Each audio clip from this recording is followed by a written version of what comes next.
Соқамазым, өзімнен де бар ғой Гүлжан, өзімнен де. Қой дейтін адам жоқ қой маған. Әкеш бер арақтан. Бүгіннен бастап ішемді, арақ ішкенге салынам мен. Бір кешеміз, ой бір кешеміз. Не ішпексің? Шешілмейтін түйін жоқ, айтсай маған шешеміз ғой бәрін. Гүлжан, 400 мың теңге кредит алып ше, блогер болам деген атты курсқа қатыстым ғой мен. Блогер бола қалам деп. Кән маған ештеңе үйреткен жоқ қой. Дымды да білмейді екен қалды.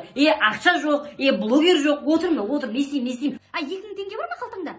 Сол 2000 теңге қалды, қалдамда не қылды? Енді мен тыңда, 2019-дан бері келе жатқан Дара блогер деген жоба бар. Сендерді, яғни блогер болу үшін, вайнер болу үшін бір ай 2000 теңгеден, тем более практика жүзінде үйретеді. Сендер әшейін анау теория жүзінде бір апта 2 күн оқып жатсыңдар, көтіріп. Бұл жерде бір ай үйренесіңдер. Еще 15 қараша, осы айдың 15 күні басталып кетеді. Осы 2019-дан бері біраз блогерлер дайындап, қазір солар ақша тауып күн көріс болып жатыр. Ал блогер болмасаң осыдан бетіңе тіпәйде. Бопты мейлі қатсайын, бірақ абайлап Гүлжан бетің түкіріп болып қойып жүрмесін.